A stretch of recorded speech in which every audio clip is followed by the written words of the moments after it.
तुम्ही रोज स्वामींची पूजा करता, पण तुमच्या पूजेमध्ये या नित्य सेवेतील या 5 सर्वात शक्तिशाली स्तोत्राचा समावेश आहे का?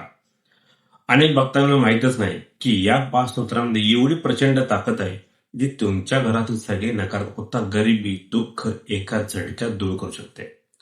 जर तुम्हाला स्वामींची खरी कृपा अनुभवायची असेल आणि त्यांच्या भक्तीचा खरा अर्थ समजून घ्यायचा असेल, तर हा व्हिडिओ शेवटपर्यंत नक्की पहा. नमस्कार, श्री स्वामी समर्थ. स्वामी समर्थांच्या नित्यसेवेमध्ये अनेक मंत्र आहेत आणि स्तोत्र आहेत, पण आज आपण अशा एका महाशक्तिशाली स्तोत्राबद्दल आणि त्यामागील आध्यात्मिक विज्ञानाबद्दल जाणून घेणार, ज्याचा रोज जप केल्याने घरात सुख, समृद्धी, ऐश्वर येते. पहिला स्तोत्र आहे तारक मंत्र. निशंक होई रे मना, निर्भय हो रे मना. या ओळीने सुरू होणार हा मंत्र कोणत्याही संकटातून आपल्याला बाहेर काढतो. जेव्हा तुम्ही मानसिक दृष्ट्यातून खचून जाता, जेव्हा जगात कोणीही आपल्या पाठीरेखा नाही असे वाटले, तेव्हा हा मंत्र तुम्हाला डोंगरा एवढं बळ देते. हे स्तोत्र रोज किमान 1 ते 3 वेळा नक्की म्हणावे. यातून स्वामी आपल्याला सर्वात मोठी शिकवण देतात, ते म्हणजे निर्भयता. स्वामीचे भक्त आहात तर मनात कोणत्याही गोष्टीची भीती बाळगू नका, कारण ते स्वामी स्वतः तुमच्या पाठीशी आहे. दुसरा स्तोत्र आहे श्री स्वामी समर्थ अष्टक. हे स्तोत्र स्वामींच्या अलौकिक गुणांचा आणि त्यांच्या दिव्य लीलेचं वर्णन करते. याचा रोज पाठ केल्याने मनाला प्रचंड शांतता लाभते आणि घरातील विनाकारण होणारे वादविवाद कायमचे मिटतात.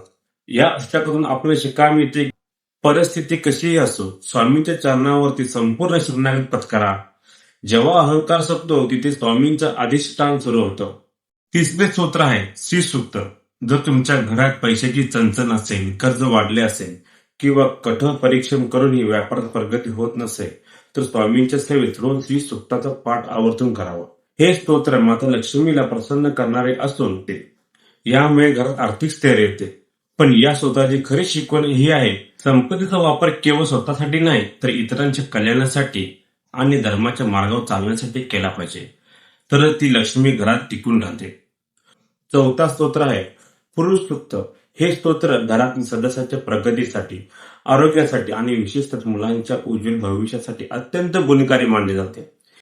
याच्या नियमित पठणाने घरातील वातावरण एक वेळची सकारात्मक ऊर्जा निर्माण होते.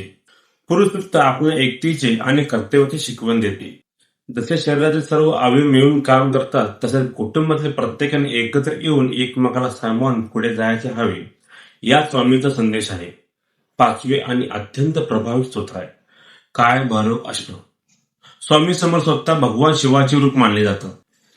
जर तुम्हाला किंवा तुमच्या कुटुंबातील अज्ञात भीती वाटत असेल किंवा शत्रूचा त्रास असेल, संकटाने तुम्हाला चारी बाजूने घेरलं असेल, तर काय भैरव अष्टकाचा पाठ केल्याने सर्व प्रकारच्या संकटापासून आणि वाईट शक्तीपासून संरक्षण होते. हे स्तोत्र आपल्याला शिकवते की काळ आणि वेळ कितीही कठीण आली तरी डगमगू नका.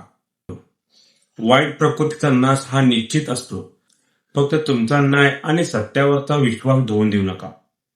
मित्रांनो, स्वामीची नित्यसेवेतील ही 5 स्तोत्र केवळ वाचण्यासाठी नसून त्यातील विचार आणि आपल्या आयुष्यात उतरण्यासाठी आहे.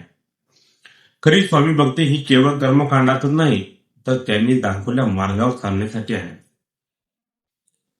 तुम्ही यापैकी कोणत्या स्तोत्राचा पाठ रोज करता किंवा आजपासून कोणता पाठ सुरू करणार आहात, मला कमेंटमध्ये नक्की सांगा. जर तुम्हाला ही माहिती, स्वामींची ही शिकवण मोलाची वाटली असेल, तर व्हिडिओला एक लाईक नक्की करा आणि आपल्या चॅनल सबस्क्राईब करायला विसरू नका. चला, आजच्या दिवसाची सुरुवात स्वामींच्या नामस्मरणाने करूया. श्री स्वामी समर्थ.